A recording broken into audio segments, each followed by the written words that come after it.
And my agent calls. I'm literally changing my son's diaper. He's like, you need to get on a plane. I go, shut up. He goes, I'm serious. You need to get on a plane to Carolina. I go, you got a physical at 3 o'clock. This is like 9 in the morning. I'm like, you gotta be kidding me. Hey, YouTube family. Welcome back, or welcome to Recruiting Board. I'm Alex Agrilla, where I cover and promote football around New England. Please do me a favor and like, share, and of course, subscribe to the best family here on YouTube. We got a good one for you today, folks. An interview I'm very excited to be bringing to you. One of the best players in New England history and current St. John's Prep head coach, Coach St Pierre, sat down with us and allowed Recruiting Board to tell his story. We go over his entire journey from being a top-rated recruit in the 90s when there was basically no internet, to being recruited by guys like Nick Saban and Urban Meyer, to his Boston College days, where he would play stacked teams like the 2001 Miami team, players like Michael Vick. At Boston College, he'd win 65% of his games and win back-to-back bowl games, including one over a ranked Georgia team. That's right, Boston College beat Georgia. St. Pierre would go on to be drafted and play 8 years in the NFL, which is more than triple the average of 2.5 years. But it didn't come with his own adversity. It definitely wasn't easy for him to get his shot in those 8 years, which we will be going into. But once his career ended the NFL, he would take the knowledge he learned from playing and pour it right back into the school where the love of his game all started. Taking over for the Eagles in 2014, St. John's Prep has won 3 Super Bowls under St. Pierre. And for as long as I've been covering the sport, they're consistently year in and year out one of the top teams across all of New England. But Coach St. Pierre has a story that everyone needs to hear, that you can make it to the highest level from New England. Let's get this video to 200 likes. Oh, and please comment below who I should interview next. If somebody has a good story, I want to hear from them. All right, guys, an interview that a lot of you have been asking for. Coach St. Pierre. Let's jump into it. We made it out to Danvers, y'all. We made it out here. Special thanks to head coach St. Pierre for sitting down with us. Brian, thanks for joining us. Alex, thanks for coming out. Good to be with you. Absolutely. And I think this is an interview a lot of people would want, especially some of your fans from your college days, Coach, and your NFL days. But first off, how's the offseason been? Good. A lot of our guys are multi-sport athletes, so I see them in various competitions. I see them in the weight room because I coach in the weight room winter and spring season. So it's been good just seeing the guys, but there's no time like football season, and we're kind of chomping at the bit in terms of that. But once May starts, it's kind of the unofficial start to football season for me. We had that Catholic Conference Showcase last night, which went well. Had some guys performing that, so looking forward to a lot of good things coming up. And Coach, we're only however many days away from the season. Isn't that crazy? It feels like yesterday we were at Gillette. It's wild. The calendar seems to go quicker as I get older. It's never a bad thing for football to be on the horizon for me, and I look forward to it very much. And can't wait to get our summer program started and get around the kids a little bit informally. You know, it's that time of year. If you want to talk about the upcoming 2024 season, what to expect from the Prep, some of your guys returners, some of your younger guys who are going to be stepping up, a.k.a. Vargas. I mean, it's kind of every year. We lose probably half our starters almost every year because we're a developmental program. Right. Our guys generally play as juniors and seniors. We've had some guys play younger, but it's usually few and far between. So we'll need some guys to step up again this year. We'll look to a Graham Roberts, a Merrick Barlow, a Deacon Robillard as leaders at return, a Jackson Tucker, who we lost to injury last year, inside linebacker, is a really good player for us. So we have some key pieces coming back, but we're missing some really good players. And you graduated Mason McSweeney and Marquise Avery and Matt Callahan, John Dergidis, just in our linebacking and defensive line core. There's a lot of good players, so no time like the present for guys to step up, though. So as always, Coach, we start from the beginning, and we start with your story. So where are you from? I'm from Salem originally, moved to Danvers about 9, and I grew up here. My dad was the team doctor at Salem High School and St. John's Prep, so I grew up on a football sideline far back as I can remember. So this is kind of where it all began for me. Father went to the Prep, all my uncles pretty much went to the Prep, and like I said, I grew up at Prep football games, so Fred Glatz and Jim O'Leary were big in my house because my dad played for Fred and Jim was the head coach at the time when I was young. So it just kind of seemed like a natural progression for me. I wanted to play against the best competition in New England, and that was here. So it all made sense to me. And how did you start playing quarterback? That was my Uncle Kenny's fault. Heck yeah. The lights have come on. My Uncle Kenny, who played at Indiana, he was a fullback in Indiana. He was a great running back at Danvers High School. He was my first Pop Warner coach when I was 9 years old, and he put me on the center. Subsequently, I broke my pinky, which was never recovered.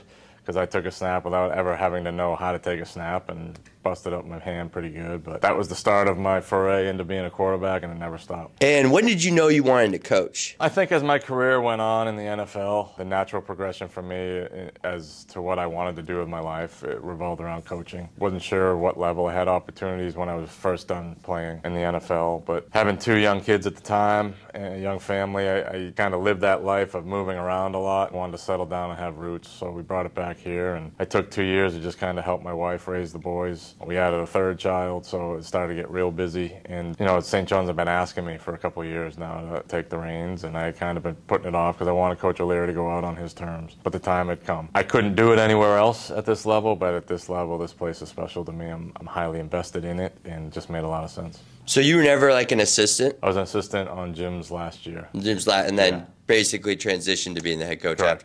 After. Okay. Let's go back to your high school playing days. Okay.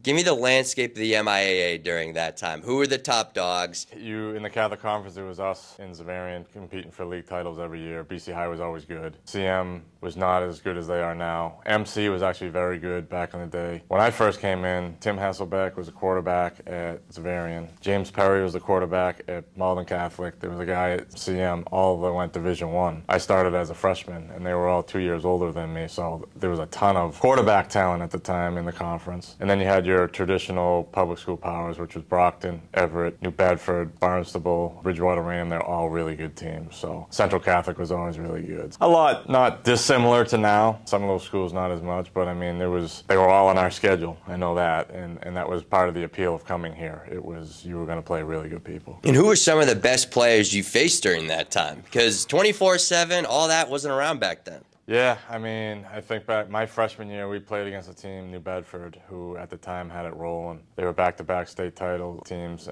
They had a guy named JoJo Goodine. Rudy Bulger was their quarterback, went to Rhode Island. Sharik Mendez was their running back, fullback. I mean, they had some people. They were huge up front. Of course, you played against Tim Hasselbeck, James Perry in conference. Peter Harris down at Brockton was a great running back in the day. Zavarian always had really good players. Guys that I ended up playing in college with, the Camellas, Scott Bradley. There's a lot of really good players in the conference, as there always was. Jason Quinlan down at Malden Catholic, great running back. So you broke a lot of records here in high school, right? Do you still hold those, Coach? I hold the career record for passing yards, but every quarterback that's played for me has set the single-season record every year. Really? That was one of my goals. We didn't throw the ball that much back when I played. I ran option in high school, enough option where we ran it a lot more than we threw it. I didn't start throwing a lot till my senior year. Football was different then. It was a lot more ground game and physical and pounding it. Not unlike what we do now, but we throw it a lot more than we did then. The most I ever threw in a season was 105 passes. 105? We do that in 4 weeks here now. 11 games back then, right, was the most. If you won the Super Bowl, you'd win. That was your 11th game. You had 105. 105. So my senior year, we were undefeated 11-0 team. I would play till halftime. We'd be up 35-0, and then my day was done along with the other starters. So some of that skews that. I mean, we could have thrown for how many yards we wanted to, but, you know, we're not going to run it up and do that kind of stuff. But it's just a different game, too. I coach a little bit different than Jim coached it, but that's no one's right or wrong. I mean, they were both successful. And in 1997, so you guys did go 11-0. Right. And you won the state championship. If you want to talk about some of your teammates during that time. Yeah. My left guard, Wayne Lucier, went on to play at Colorado. My left tackle, Zach Magliaro, was a 4-year starter at UMaine. Brother Andrew, who's a receiver for us, played at Harvard. Alan Rich, who backed me up at quarterback, actually played at Harvard. Brian Lentz was a running back who ended up playing baseball at Harvard. We had Ryan Leahy, who was a receiver, who ended up playing the Angels organization in baseball. So we had some good players. We had a team that was really bought in. A lot of us had played as younger players and kind of got our butts kicked a little bit in our younger years. So it was kind of our time to pay back a little bit. And we got it done. 97, we had an 11-0 team. We met Zavarian on Thanksgiving, 10-0 versus 10-0. You know, it was the game of the century at the time. Bob Ryan was here from the Globe, wrote a huge article on it, and we beat him 15-14 in a thriller. In the mud, in the wind, and all that good stuff back in the day. And if you want to talk about your relationship with that team down south, Coach, because, you know, that's a rivalry that everyone knows about. It's you know, some would say the standard in all New England in terms of rivalries. I mean, I think if you go back, let's say Super Bowl era, when you think of big-time programs in Massachusetts, you think of us in Xaverian in the Catholic Conference. I think you think of Brockton, Everett in the public school. And then there's really good teams around those, but those are like the big four. Brockton's kind of come on hard times. But back when I was playing, that was the game. Whoever won that game was basically going to Super Bowl. And if you look at our histories over the year, you know, how many Super Bowls we've been to, I would put us in Xaverian up against anybody in the state. Maybe Everett has us by a little bit, but I mean, you're talking double-digit Super Bowl appearances.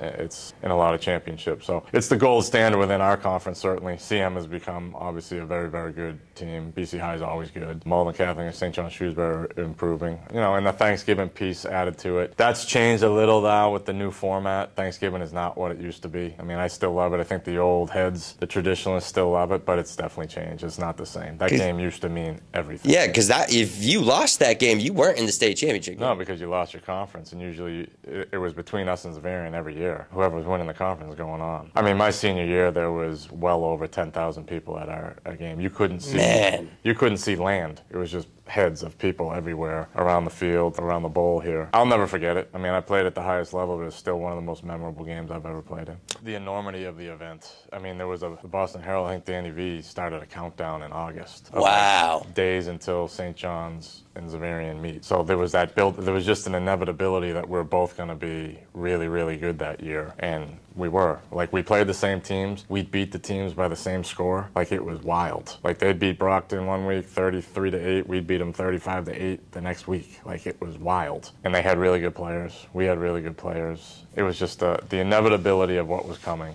And then that home game out here in the stadium on Thanksgiving morning, our field was chewed up 20-20. It was nothing but mud. It was windy, really windy day. Couldn't really throw the ball. So you had to find other ways to impact the game. But it was a slugfest, 15-14 win late in the fourth. If you paid your $5 that day, you got your money's worth. Absolutely. I wish I was around for that, Coach. Yeah, you would have enjoyed that one. I would have definitely enjoyed that one. Wonder if we have film of that game somewhere. Oof, you'd be going way back now. Jim would have it. Jim would definitely have it. Jim would definitely have it. How would you say St. John's Prep molded your football career? I mean, it's really where it took off. Started as a freshman, which doesn't happen here very often. I had a quarterback coach at the time named John Barbady, who was a legendary Hall of Fame coach from Watertown. He took me under his wing. He was a volunteer coach. He had retired. He taught me about the leadership portions of being a quarterback. Looking your teammates in the eye and not showing them you're hurt even if you're hurt, and making them believe in you, because he would always say you walk into a huddle as a quarterback, there's 10 other guys, 10 sets of eyes looking at you, and their confidence is hanging by a thread. If you go in and you're fumbling your words or you don't look confident when you're given the play, that affects them. So it was all about the maturation of what quarterbacking really is. I'm always grateful for him for that. He was a big part of my early development as a quarterback. Amazing high school career, 4-year starter. The internet isn't what it is. 24/7 is what it is. What was your recruiting process, though? Because you were named an All-American by guys like Tom Lemming and a couple other sites, you know, so what was that like? I played as a freshman, and we had a guy named Rob Conrad, who was a national recruit, who was going to Syracuse. They were still recruiting him at the time, and Syracuse came into Coach O'Leary's office and said, where's the quarterback going? He goes, he's committed. And they go, where's he committed to? He goes, to me, for the next 3 years. So I said, oh my God, you got to send him to camp. So I went to camp that summer, and they offered me on the spot as a freshman going into my sophomore year, which was unheard of back then. Yeah. That didn't happen. I was 6'4", but I was skinny. I didn't think I was that good yet or anything like that, so it was like overwhelming. And they just laid it out. They said, Donovan McNabb's our guy right now. We'll redshirt you, and then you'll take the reins for the next 3 years after he graduates. And I'm 14 years old hearing this. And I'm like, all right, that sounds awesome. But, you know, I didn't, it's too early to do anything with it. But it just took off from there. You know, my college process, certainly with the internet, it's not what it is now. But it was a lot of handwritten letters, a lot of phone calls, a lot of in-person meetings in the old gym in Coach O'Leary's office, where, like, I had a coach from Indiana come in. It was a non-contact period. He picked up the phone in Jim's office, and Jim had me across the hall in the other office so we could talk, because he couldn't see me because it wasn't a contact period. Like, all sorts of weird stuff like that. It came down to BC, Syracuse, Notre Dame, Penn State, and Ohio State were my top 5. But BC just kind of, I wanted education, but I also wanted a pro-style NFL offense, and they afforded me both of those, where the Syracuse and Notre Dame was still running some option type stuff. Ohio State and Penn State hadn't put a quarterback in the league in 20-something years, whereas BC kind of every 3 or 4 years we're putting a guy in the league. So that's really what it came down to for me. Oh, so you told me this story. You were recruited by Nick Saban. Yeah, Nick Saban at Michigan State, Urban Meyer at Notre Dame. Urban Meyer sat behind me in my physics class junior year. Yeah. Well, I mean, where else? Xavier Hall. Yeah, right? He sat there for a little while studying me during physics class, which ironically was the worst class I ever took here. But Gary Smith was a great teacher. I just want to put that on there. He's still here. Urban Meyer, Nick Saban, there's some big names. What was it like for you then, like especially years later? Those guys are on TV every Saturday. Everyone's talking about him. Nick Saban's the GOAT. Yeah, I mean, it's wild to think about it, but I mean, playing as long as I did and meeting the people I did, you don't get starstruck by it, but it's funny, it's unique to look back and get handwritten letters from Nick Saban and Urban Meyer, and it's like, if people only knew, you know? But I mean, Nick had already ascended to head coaching status at a Big Ten school at Michigan State. Urban was just a receiver coach at Notre Dame, you know, working his way up. Type of deal. So the various stages of college and the 6 degrees of separation, it seems like all the time. It's pretty cool. If you want to talk about just like the difference between, because I feel like when you were getting scholarships back then, they were legitimate. Like they weren't, right, they weren't just evaluation offers. Yeah, they had to come see you. You had to do it in front of them. These lights. Yeah, right. You had to do it in front of them, but a scholarship offer was commendable as soon as you got it. Like, they didn't give those out like candy. I mean, you had to earn those, and it was real. And the recruiting process, now, I mean, house visits and like, can we meet you at the gas station? Just say hello, like. It was real. I mean, it was real. I think it was probably more rules, and the age of internet has helped that too in terms of the ease with which they can recruit now. It's made it a little bit easier, maybe harder in some ways, but pay phones and landlines, I mean, that's what we were dealing with back then.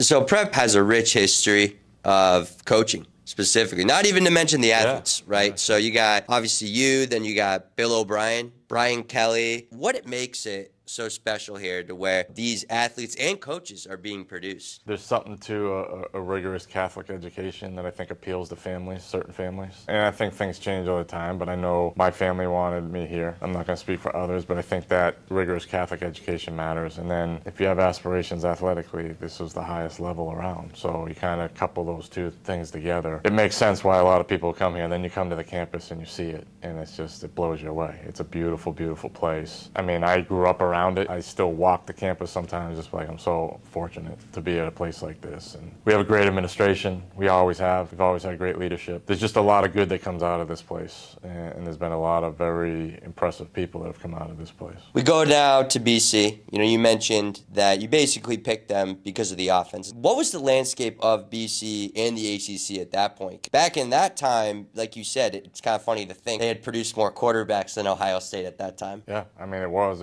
Flutie, Foley, Mark Hartzell spent some time. You had the Hasselback boys, myself, then it was Matt Ryan. That's a pretty good 20 years. Those other schools didn't have that. It wasn't even close. At the time I graduated, BC had more quarterbacks in the league. We were tied with Michigan for the most quarterbacks in the NFL at the time. So I'm a local guy, and there's that kind of history going on there. It's easy. You're going to BC. And they were coming out of a gambling scandal when I committed. Like, they were in a tough spot. And when I first got there, we were 4-7. We were not good. And then my next 4 years, we won 4 bowl games with top 25. Beat Notre Dame 3 times, beat Syracuse 3 times. We really turned it around and got BC going again on a great trajectory through the Matt Ryan years. My senior class, we tied Flutie's senior class for most wins in a 4-year period with 33. We had a ton of success. It's one of the best decisions I ever made. I met some of my lifelong friends there and just had a tremendous experience. And what's it like going from the top guy in this state to college? I wasn't ready. I thought I was. I mean, you leave, you think you're pretty good.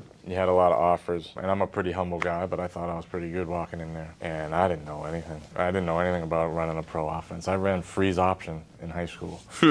I knew waggle. I knew some drop back stuff just because we went shotgun no huddle my senior year. I don't know, Jim got tired of me complaining to him about not passing. I don't know what it was, but we did some of that. But like progressions, 1 to 2 to 3, horizontal stretches, vertical stretches, I didn't know anything about that. So it was a huge learning curve my freshman year. And they redshirted me, which I certainly needed to be redshirted, put on some weight. But then I was thrown right into a competition as a redshirt freshman and played in every game as a redshirt freshman and played in every game as a sophomore and then started every game for 2 years as a junior and senior there. Played a lot of football against a lot of really good teams. And I was fortunate. My offensive coordinator, quarterback coach, Dana Bible at the time, probably the best coach I've ever had. He was really hard on me, and I needed it. He kicked my butt. There was no soft days with him. He coached you really, really hard, and I'd be lying if I didn't tell you I hated him half the time. But I look back on it, and he made me a better player. And he taught me the ins and outs of football, not just playing quarterback, like football. Here's what the defense is doing. Here's why they're doing it. Here's the answer to this. We're good at this. They're going to do this. This is why they're doing it. This is what we're going to do to counter it. Learning techniques of defensive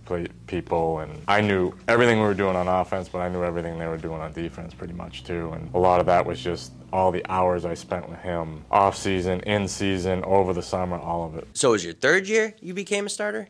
Yeah. So, yeah, well, just talk about that, Coach, because now if someone ever heard third year, they'd be like, are you crazy? You stayed there 3 years, Coach? There was a time where you had to work your way up and earn it and develop, and there were good people in front of you, and there was no NIL, and you had to earn it. I think coaches their appetite for risk was not what it is now.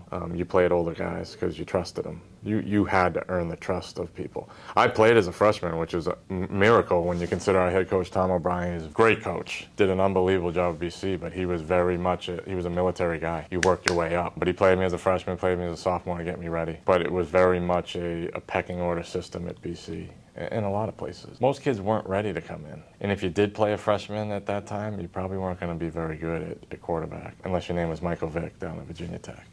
They got good pretty quick. We're going to get into all him too, because, you know, it is impressive the amount of talent that you played during that time. Yeah, it was the Big East at the time. At the Big East. Yeah. Get into this later, but you played Miami, like when they won the national championship. You know, you played Notre Dame. Like, you played all those teams. But I had a question about being that local guy, and you did have the history of Fluties, who's also local. He's from Natick. And then you got the Hasselbecks, who were also local, right? So what was that having to fill in, you know, for them? Yeah, I think that was all part of the attraction of BC. Like, they've had local guys that have gone there and started at quarterback, and they went to the NFL. I played against him in high school. A lot of people are like, why would you go there? He's 2 years ahead of you. You're going to have to wait. I'm like, well, we're going to compete, and that's where I want to be. I want to play pro football. I want to go to a really good academic school. BC fits me. It fits the type of offense I want to be in, and I wanted to learn. I wanted to grow as a quarterback, and I think that provided me the best opportunity, and I was 100% right on it. And that's just dumb luck, but it was based off some somewhat logical thinking, I think. And but yeah, you knew the lineage. Certainly remember Glenn Foley and those Tom Coughlin years where they got good again, and then the Hasselbecks, and just being a local guy wanting to get them out of the rut they were in and try to be part of the solution. They recruited a lot of Massachusetts guys back then, so we kind of knew each other, and we kind of took it upon ourselves, like, we're going to get us back on the map, and we were a big part of it. There was Avarian guys, there were Brockton guys, there were Everett guys on our team. That's when BC's good, when they get the mass talent to stay home. And I think they're going to start doing that again. They got a good guy to get the talent too there. They do. That was a home run hire for them. We go into the teams. My first question I had, well, what was it like playing Miami? Their national and you guys had a battle down in Boston. Yeah, we should have beat them. The year they won the national title, we were playing them without Will Green, who was our starting tailback, who was a first-round draft pick. Mark Colombo, who was a first-round draft pick for the Bears, I believe, at tackle. And Antonio Garay, our best defensive lineman. All three guys were out, and they were beating everyone by 40. And we lost. We had a 2-minute drill to win the game, and fluky play ended up in an interception the other way for Ed Reed. So the interception, I'm looking to throw it away, basically. It wasn't open. I just throw it really low, so no intentional ground, and it hits my guy's foot, bounces up in the air. Their D lineman catches it, and then Ed Reed takes it from him and goes to the house to win it. Oh, God. It was really brutal ending, but if we score there, we win. We missed a field goal the prior possession. We would have only had to kick a field goal to win. So their three running backs at the time were Clinton Portis, Willis McGahee, and Frank Gore was their third-string running back. Their whole defense went in the first round. Ed Reed and Sean Taylor were their safeties. Jonathan Vilma, Dan Morgan at linebacker. Like, they had some serious people. We called them the University of the NFL because that's what they were. There was an all-pro team on defense, some all-pros on offense. Jeremy Shockey, Bubba Franks at tight end. Kellen Winslow was the third-string tight end. Third string. Yeah, we played some good people. That's the best college football team of all time. I don't want to hear about USC or LSU in 2019. It's not even close. You just talk about all-pro Hall of Fame status in the NFL. It's not close, and it never will be. They were unbelievable. But we had a very good team, and we were really, really tough. blue collar. We'd drag you into the ditch, and you'd play our game. And we were really good at that. We gave them a hell of a game up here in Chestnut Hill. And tough loss, but went on to beat Georgia in the Music City Bowl, 10th ranked Georgia. Team who was loaded. We were a top 25 team, but we had NFL guys on our roster. And when BC's doing it right, that's what they have. They have good, hard, tough, smart guys that go on and play in the NFL. And what's it like around campus at that time when you guys are beating Georgia and, you know, you're down to the wire with the Miamis? Yeah, and it was a great vibe. It was big time. You're bringing in, you know, Virginia Tech was a top 5 team at the time with Michael Vick. They were unbelievable. He came up here my sophomore year and ran for 250 yards on us in a signature Heisman-type performance for him. He's still to this day the fastest guy I've ever seen on the field in game situation. Just a unique, special talent. So we were bringing in really good teams. We were playing really good teams, beating really good teams. There was a strong vibe here. And the Patriots hadn't really become the Patriots at that point. You know, we were the biggest ticket in town, and it was a great place to be. So if you could, two-part question. Maybe you already answered it, but if there's one game in your college career where you're like, yep, that's the one. I mean, the Miami game, I got Chevy Player of the Game in a losing effort, which doesn't happen often. And when I think of the people that were out there and the way that I played in that game, I think that's one that I look at, even though we lost, like, I played really well in that game. And that cemented to me that, like, I could play at the next level. Like, I can play, if we can play with those people and I can do what I did in that game, I think, you know. And I think the Notre Dame wins were big. Beating Georgia in that Music City Bowl. I mean, we had a lot of them, a lot of great, like, wins where it's like people are like, whoa, BC, like, that was legit. And best game probably, my last game in the Motor City Bowl against Toledo, I had a really good game. But Pitt, maybe my junior year, we lit them up. I think at one point I was like 14 or 15 for 280 and 3 touchdowns in the first half. And it was like, they were good. They beat Phillip Rivers and NC State in the bowl game. We beat them 52-7 or something like that at home. 9/11, that weekend. So that happened on a Tuesday, I believe. We played that weekend down at Navy, and it was the craziest atmosphere I've ever seen. Navy? We were down at Navy because 9/11 had just happened. Oh, right. So they had armored vehicles everywhere. They had armored guards on top of the scoreboard, every corner of the stadium. There was a solemnness to the whole state. Like, the place was packed, but people were still super emotional about what happened. People still trying to figure out what happened. It was just a surreal moment. It was the most beautiful day you ever. It was 75 and sunny. It was perfect, but it was like, what just happened to our country? Right. And then you're at Navy on campus and you're seeing all this military personnel. That's a memory that I'll never forget. That's special, Coach. Yeah, it is. There's so many different unique ones, but I mean, that one stands out too, just because not so much the game, but it was just the event and the atmosphere and what had just transpired in our country. You know, the second part of the question, you've already dropped some serious names, and this is going to be hard for you, but who is that guy that you watch and you're like, yep, that's the best player I've seen on a college field? Ed Reed. Ed Reed? He was a quarterback on defense. I've never seen a guy be able to get from the middle of the field to the numbers faster to a ball that he shouldn't ever get to and get to it. And I always said this about him, even in the NFL, he had such a unique ability. When he was a defensive player. When he touched the ball, he scored. That's unique. Like, if Ed Reed got his hands on the ball, it was going the other way. Yeah. It's probably ending up in your end zone, and it happened a lot. I don't know if we'll ever see somebody do that again. Blocking punts. If you put him back to return punts, he'd return the punt.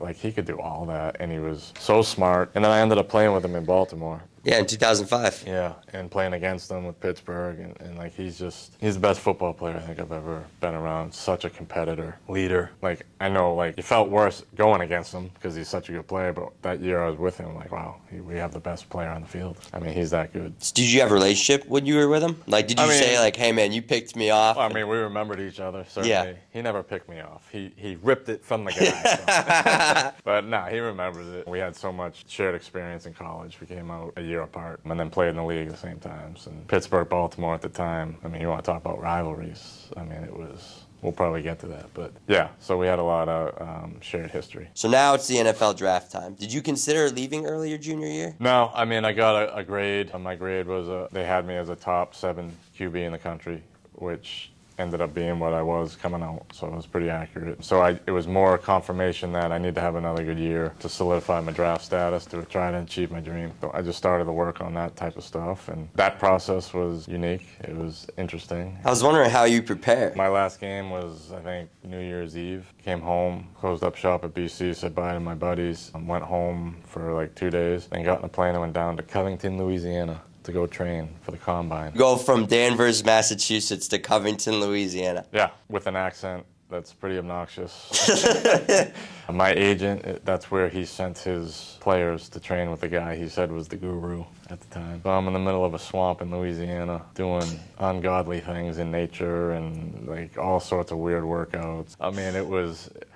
Again, football's brought me a lot of great experiences, unique experiences. That's certainly one of them. 2 months down in Covington, Louisiana was a wild experience. You know, I did that, went to the combine, which is another crazy in and of itself experience. And then your pro days, which is, I had 2 pro days. I probably had 5 total, but 2 are workouts, pro workouts. 2 of them were in snow squalls, like windy snow squall days. We didn't have an indoor facility. So you're just shit out of luck. No, it was perfect because I'm used to playing in that stuff. So the coaches were like, wow, he's spinning it good in this stuff. Like that, it helped me. But I think most quarterbacks would have been like, I'm not doing this. Find me a gym somewhere or something. I wanted to do it. Fine with me because, I mean, we practiced and played in it all through high school, Pop Warner, and then in college. So I've always wanted to ask someone, these NFL draft interviews, like you hear they ask all these outrageous questions. Like they want to know everything about you. Yeah. If you can remember, what are some of like the questions they ask? I didn't get any weird ones. A lot of family background questions, a lot of strength and weaknesses questions. What was your best game and why? What was your worst game and why? None of the off-the-wall ones that you hear. I know those happen. I think they're played up by the media more than they actually happen, but the interviews are super thorough. Like they do more testing there in terms of like MRIs and x-rays of injuries that happen. Like I had a really severe high ankle tib-fib issue in high school. They took x-rays and MRIs of that, and that happened like when I was 18. You know, it's like, I'm fine. I played my whole college career after, but right. You know, they're just, the funniest thing to me is when they call you on draft day and they literally say, and I talked with other guys, like, A, we want to make sure you're alive because we're about to pick you, and B, we just want to make sure everything's good, nothing's changed since the last time we've talked with you. And it's, yeah, I'm alive. I just answered the call, man. But every decision is a multi-million-dollar decision at that level, so they don't take it lightly. April 26, 27. You've been down in Louisiana, you've done your combines. What are you hearing around this time? Like, and talk to me about the emotions. I'm hearing anywhere from rounds 3 through 5, 7th, 8th quarterback taken off the board. So the weeks from your pro workouts in March to the end of April feels like 3 years. And there's so much that you just want to find out, you just want to know, and you just get tired of waiting and hearing from your agent, well, I talked to this team, I talked with this team. And then the actual draft day was brutal, because back then it was rounds 1 through 3 was day 1, 4 through 7 was day 2. Miami called me in the 3rd round, about to take me, and then they trade the pick. Like, we're going to come back and scoop you up in the later rounds. So I had to sleep on that. Like, what the heck is going to happen? My parents, wanted to throw a party. I wanted nothing to do with it. I'm like, I just want to go in the basement, leave me alone. I don't even know what was going on up top. I was just down in the basement. My girlfriend at the time, was now my wife, was checking in on me back and forth. I just wanted to be by myself and just figure out where I was heading for the next phase of my life. And then Pittsburgh called in the 5th round and went through all the check boxes. You're healthy, nothing's changed. Coach Carr wants to talk to you. And Coach Bill got on the phone and welcomed me to Pittsburgh, and that was that. I was at rookie minicamp the next weekend. So was it they called your cell phone, or was it your house? Yeah, my flip cell phone. We had the flip phones back then, so little guy. That's how it went down. And Coach, talk to me about getting that call. It was a fulfillment of a life dream. I don't think I took it fully in at that point because I was already like, all right, who's on the roster? I got minicamp next week. They're sending me a playbook, so I immersed myself right into a playbook. I don't think I ever went all the way back like, wow, I finally did it. I don't know if I ever remember having that moment, but it was clearly a fulfillment of a life dream. That's all I ever thought about since I was young, was I wanted to play quarterback in the NFL. It was definitely a great day. It was a very stressful day, though. When your NFL career starts, I hear basically you get drafted and then business. It's all business. That's what that league is. It's big business. It's cutthroat business. You know, I came in, and at the time, Charlie Batch, who had been a veteran and a first-round draft pick of the Lions, was there, and Tommy Maddox, who had like a career revival in Pittsburgh. He was a former first-round pick of the Broncos back at the end of the Elway era. You know, I knew I had 2 veterans ahead of me. I knew the plan was just to take it slow with me. We ended up having a really bad year for Pittsburgh. I mean, we went 6-10. It was bad. They were in a unique position they're not used to being in, a 10th or 11th pick overall, and they drafted Ben Roethlisberger. And that was when you're a 5th-round pick trying to make it in the league, and then they draft a top 10 guy over you. Your fate is kind of sealed. That was really hard for me. I had 1 year, did some good things in my rookie year, got a lot of positive feedback, and obviously it was a great decision for him, but it hurt my career, certainly. Unfortunately, not unfortunately, but I made the team the next year, which was great. I wanted to make the team. The years kept going on and you're just not getting chances. They actually cut me at the end of my 3rd year camp to try and bring me back in the following week, but they wanted to try and finagle a roster spot, so I made final cuts, then they cut me after final cuts just to try and do a 1-for-1 roster-wise and then bring me back, and Baltimore picked me up. And I had to go. As a young guy, you don't have rights in terms of if they put a waiver claim in, you have to go. So I went, but what was unique was I went to Baltimore, and I was on the practice squad for the first couple of weeks because that's just how they had to do it to make it work with the roster. And Ben gets hurt, and Pittsburgh calls and wants me to come back, and I told him no. You told him no? I told him no because Ozzie Newsome at the time at Baltimore said, we're going to bring you up on the roster. And I saw more of a chance. I took him at his word, and he did. He brought me up on the roster. At the time, it was Kyle Bowler and Anthony Wright at quarterback depth chart versus a first-round pick. I came in with Kyle Bowler. He wasn't Ben Roethlisberger, and he struggled. Saw a potential chance there. So I stayed in Baltimore, and Pittsburgh was mad. Did the year there. Fast forward the following year, they signed Steve McNair from Houston, Baltimore. So now I'm like, oh, crap. So I go to camp, and in camp, Pittsburgh gets me back, which I was stunned. They wanted me back. So I re-signed with Pittsburgh. Spent 2 more years in Pittsburgh, and then I went to Arizona for 2 and finished up in Carolina. So if you can explain to me the day in the life of an NFL player. I know for the teams I wanted, started early. A lot of times we had 6:30 workouts. You get breakfast, and then you'd be in meetings 8:30 to 10, take a break, get back into meetings, then you'd eat lunch, get your treatment, whatever it is, and then you practice probably 1 to 3. 1 to 3:30, do some film after, and then you go home. So it's a regular work day. It's work, what it is. You just show up in your pajamas half the time, and you're wearing compression shorts and T-shirts, and you're living your dream. I just remember in Pittsburgh early, being in stretch line and seeing the Steeler helmet in front of you, and just Jerome Bettis is right next to you, and Hines Ward, Plaxico Burress, Antoine Randall at the time, like guys that you were watching on TV, and like, damn, I'm here. Like, this is wild. There's a lot of good experiences about it. I mean, my NFL career was unfulfilling for me. I didn't play a lot, backup quarterback. But you have to take yourself back a little bit and be like, there's only 32 people in the whole world at any given time that are in those positions. Really, really hard to make it. And I was always on a team with a guy who's going to the Hall of Fame. Ben Roethlisberger, Steve McNair, and Kurt Warner. Yeah. You're not going to break in. It's hard unless, I mean, look at Tom Brady. If Drew Bledsoe doesn't get hurt, who knows? Right. NFL's about opportunity, and it was very, very hard for me to come by. But, you did make it past those 3 years. Yeah, I mean, I played 8 years. The average NFL career is 2.5. 2.5, right. So I did all right. I earned everything I got there. I earned every team I made. I had to work really, really hard for it, and I take pride in that piece, and I feel like I've kind of brought that to our program here. You work for everything you get here. You will earn it, and the best people will play. And I run the scout teams here because that's what I did in the NFL. When you're the backup, you run scout team. You don't get real reps. The starter gets the real rep. So I take a lot of pride in that, and I put a lot of pride in those guys that I coach now that run scout team. Like, we're trying to kick the defense's butt or kick the offense's butt, and those guys really, they take to that, and I believe in that, and that's how you get better as a player. I know I got exponentially better. My second year in Pittsburgh, I was the backup for 10 weeks, and I took all the reps in scout team. And Bill Cowher came up to me and said, you need to treat this as your game every week. You're playing against the #1 defense in the league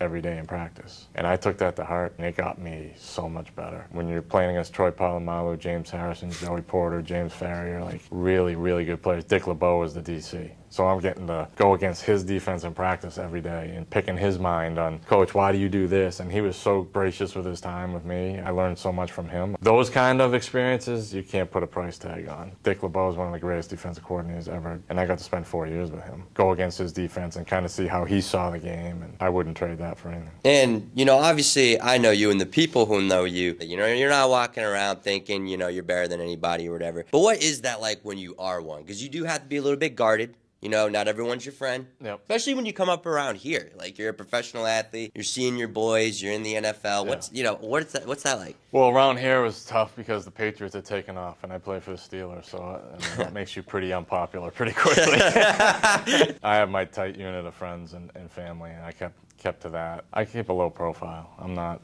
one of those guys that's out in front. My idea of a good time is in my backyard, taking care of the garden or cooking or just out with the fellas. I do like to work out, but I was a pretty low profile kind of guy and just working. I spent most of my time working at my craft, trying to get better, and then just now being a father. That's really important to me. When you're Tom Brady, it's a little different. You got so many demands on your time, and everyone wants a piece of you and all that. When you're a backup quarterback in the NFL, not so much. Locally, people know you. I mean, you're aware of that, but there was nothing about what I did football-wise that I didn't sign up for, and if you told me this is what's going to happen, I'd still do it 100 times over. If you want to talk about the process of getting cut, Coach, because I'm looking at your Wikipedia, right? So you were signed to the Steelers on September 4th, 2006. 2 days later, he was moved to the practice squad, or the 53-man roster. Yeah. And then you were cut on October 14th, and then re-signed 2 days later, and then cut again November 11th, and then re-signed 2 days later. So they were called roster manipulation. I didn't lose any money or anything. It was a way we had injuries, to get a guy off the practice squad for special teams reasons, or because they needed him to now be a backup because the backup was now the starter. So sometimes they try to skate at quarterback position, and they just said, we got to do it for this game. You'll be back on Monday. No loss of pay or anything else. So I had to eat that. Financially, at least it didn't hurt me, which is important. But the pride piece and always having to have that conversation that year, that was a really tough year for me. It was very frustrating. But to his credit, Bill Cowher always kept his word. He's like, this is literally a manipulation for this game. We're bringing you back on Monday. And he did. But it was hard. You mentioned, Ben Roethlisberger, yeah, Kurt Warner, and then all the McNair, all these other guys, right? What's it like being in the room with them, though? Yeah, it was different. Like, Ben was young. He and I were 23 and 22 together. And so we were in our young 20s, and he wasn't much of a study guy, or he just kind of went in the room and whatever, and he just made plays, like Nate plays. Where Kurt Warner was he was in his late 30s when I was with him. He was running our offensive meetings. Wow. No, he ran up, like the OC was there, but Kurt would be like, all right, Larry Fitzgerald, Anquan Bolden, like, here's what we're doing on this. Steve Breston, I need you to do this. And like, so it was his offense. It was in the language of the Cardinals, whatever they wanted, but it was the Mike Martz offense from the Rams, greatest show on turf, was what we were doing in Arizona. They couldn't have been two different situations. Then Steve McNair was just a country boy. Down-to-earth country dude that, let's play football, let's go have a couple beers, go fishing. That's what he was. Were you friends with him? I mean, I wouldn't say I was friends. I spent a year with him. You could just see how guys were with him and the interactions I had with him. Just such an easy guy to get along with, and tough. Oh my God, was he tough. You made it to the Super Bowl, though. You were on the roster of the 2008-2009 Cardinals team that did go to the Super Bowl. Right. So if you want to talk about that season, the playoffs, like, what's practice like? Super Bowl week is wild. First of all, the Cardinals were about as bad a franchise as that league had seen for a long time. Yeah. And all of a sudden we're in a Super Bowl. Phoenix lost its mind. It was unbelievable. As the home team, Super Bowl was in Tampa at the Buccaneers Stadium, so we got the home team set up for the week. So we were in the Buccaneers facility, which was a great facility. I think it's Pittsburgh at like some high school facility. Really? That's, to me, in the NFL, was like, that's wild. How can we be in this Taj Mahal of a NFL facility and they're at like some high school or a local junior college or something? It was something like that. It was apples to oranges.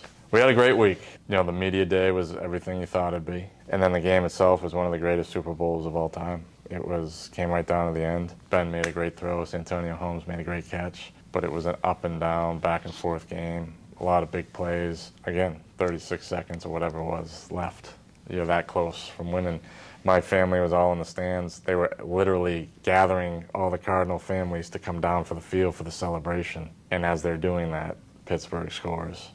and everything changed. So another unbelievable experience, unforgettable. The kickoff with the flash bulbs and like that's all real. It's all real. The vibe and the energy in the stadium is unlike anything I've ever been a part of. What people don't, I guess the media, and maybe I was the only one that picked up on it, but I guess it was kind of the St. Pierre Super Bowl.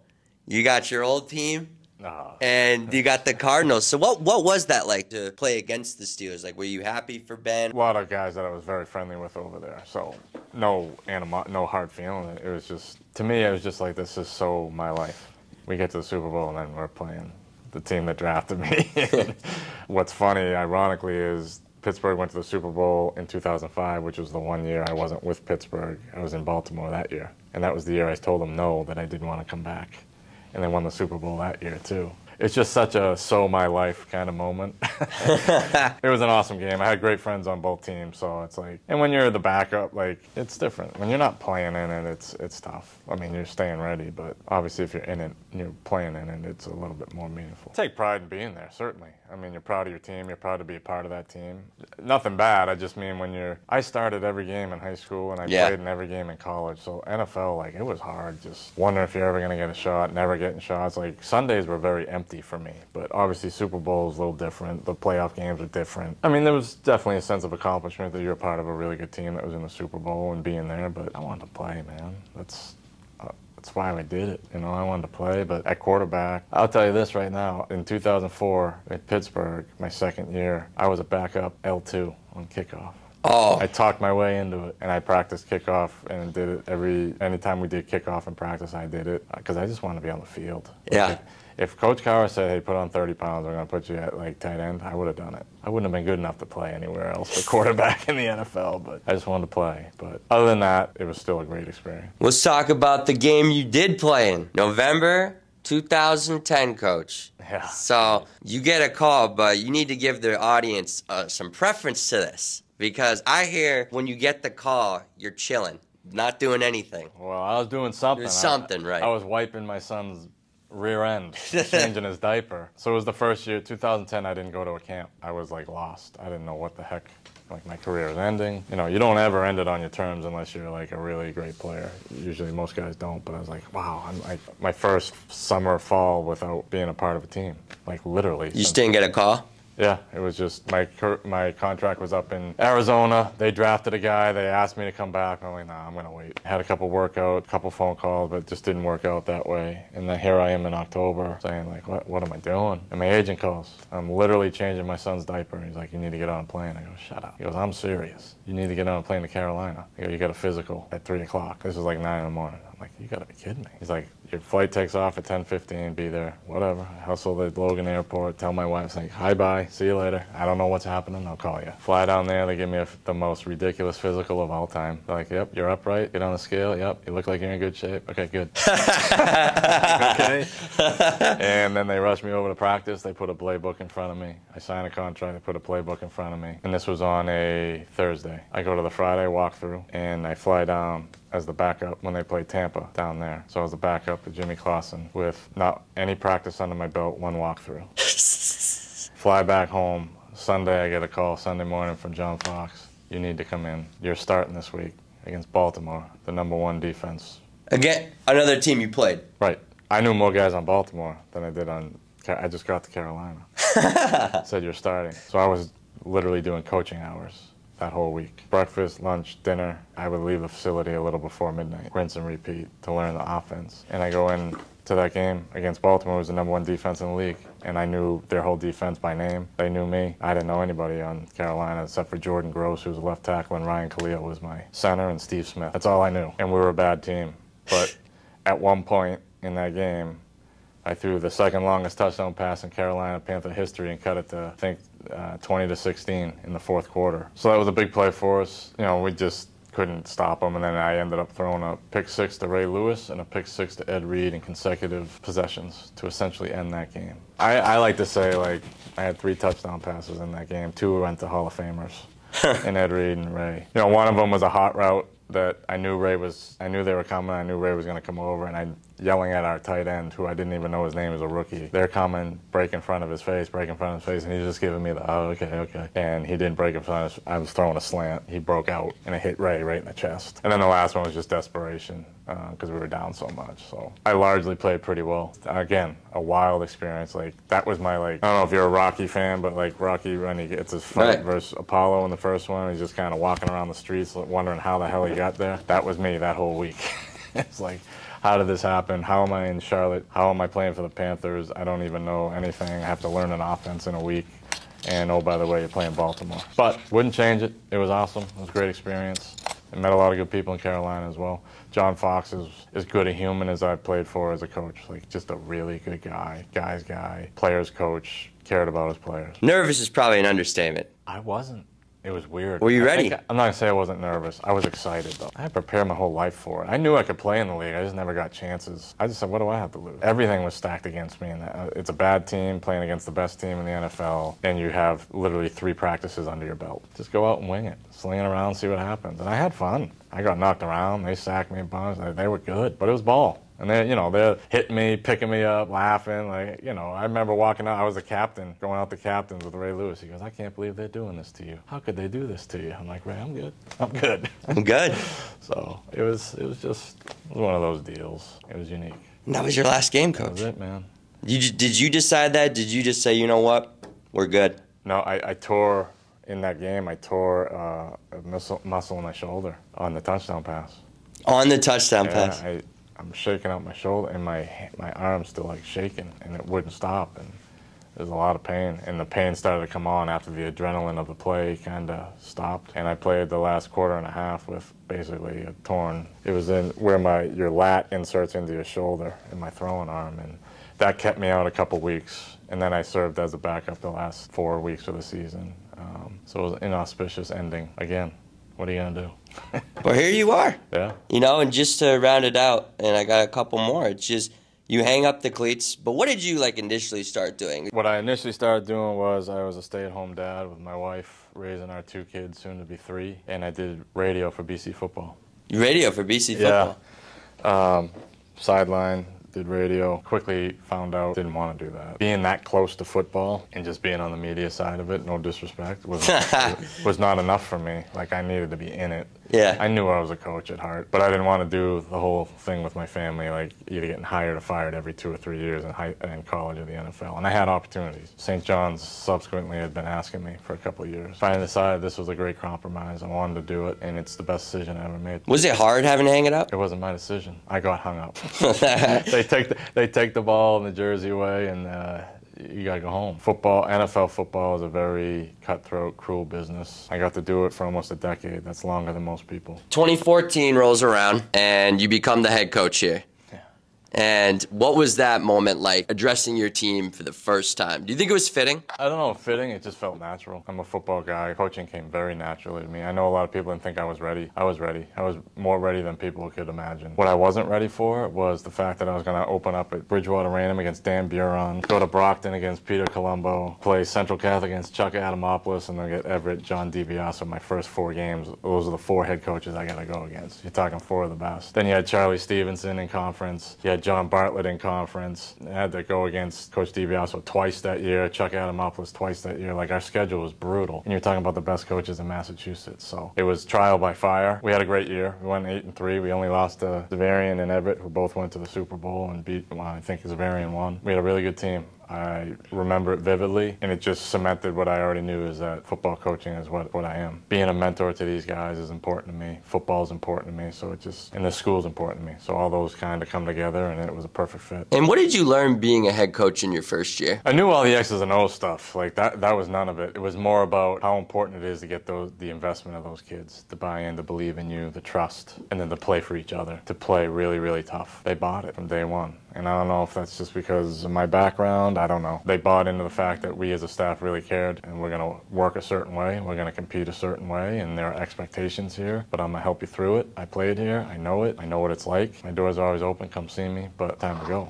We're going to go. They jumped right in. We weren't super talented. We had some good players, but we had a group that bought in. Subsequently, every year, it's kind of grown from there. We're a much better program now than we were when I took over. And in 2018 and 19, you guys repeat. What was it like having that moment as a head coach? I was just so happy for the kids. Like, it was more relief as a head coach. 2017 was my worst year, record-wise. We struggled. We had a tough year. So 18, we needed to kind of circle the wagons a little bit. And to go on the run we did, 18 and 19, to beat who we beat in Catholic Memorial back-to-back years, I mean, that was pretty good stuff. But more relief on my end. Then you guys just keep rolling from here. What do you think it is, since you took over for Jim, who was here for 30 years, what do you think it is that you installed that was different than him? I don't really know. I mean, I coached with Jim 1 year. I played for Jim, but that was a million years ago. There's a certain way that I believe things get done. I think we're very professional in our approach and practice. You've been to our practices. We're moving. We're going. Yeah. It's 2 hours on the nose, if that. There's a lot of bodies moving. I trust my staff completely. They have their position groups. They know what I expect from them. I think the expectations are clear and they're delineated very clearly at the beginning of the year. There's a proper amount of fear in my program for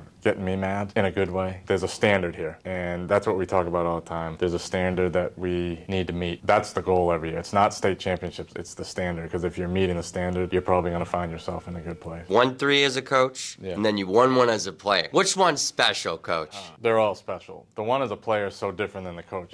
The one as a player, you feel like you have so much control over. I'm like, I'm the starting quarterback. We're winning this game.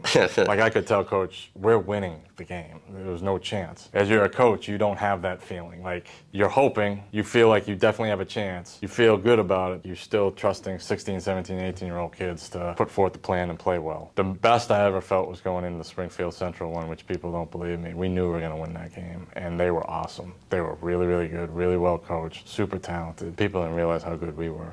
Yeah. And that team just had a swagger to them and a belief that I couldn't have guaranteed you, but I did guarantee it to the kids and the staff. We weren't losing that game. Did I see it playing out 13-0? No. Did I see us winning? Absolutely. I felt good about the other two as well, but you're going against a legendary coach in a great program, Catholic Conference. We know each other so well, but we felt good about our teams. There's a confidence level here. It is never a cockiness, but there's a deep confidence level here within our program, and I think the kids handle it well. I don't think our kids get too high with the highs or too low with the lows. It's on to the next opponent, and there's a standard that we need to achieve, and they work to it. Staff, too. I think we're in really good cohesion that way. See, this is kind of your retirement job, if you want to say that. People always ask me, he's not going anywhere. He can't go anywhere else. I've been asked. I've had opportunities to go other places. I don't like to look too far ahead into stuff, but right. I'm happy here. I chose to be here for a reason. I don't like talking about retirement. It makes me feel old. It's confirmation that I am getting old. I'm nowhere even near anything like that.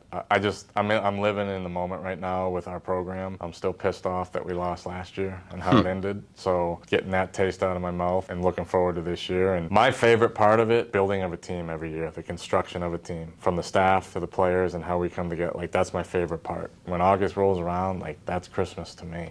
I love that piece of it and building that team. And yes, you want to win a title. Yes, you want to compete for all that stuff. We're going to, but you got to enjoy all the little things. I always say, like, I love the Monday through Thursday. Everyone loves game day. Do you love the Monday through Thursday? And I love the Monday through Thursday. I love the grind of it. You played football at the highest level. You were a national recruit here from Massachusetts. If you could just tell your viewers that might want to even play college football at the next level, like, what does it take? You have to have your priorities in order. You got to have a focus. And I talk to the guys all the time. Whatever is important in your life, whatever your passions are, you kind of have to have the blinders up. You don't want to miss things, but you got to have that focus on what's important and what's in front of you. Not to say you can't enjoy being a 16, 17-year-old high school kid. I encourage you to do that. But if playing college football is important to you, then you're not missing classes. You're not slacking off. You're getting your grades. You're getting your weights in. You're getting your workouts in. You're a part of teams. You're playing sports. You're competing. That's how you get to college football. And that's the only way I know how to do it. That hasn't changed over time. Certainly they have more means to access coaches. Recruiting board's a perfect example. Like what you do for the kids is huge.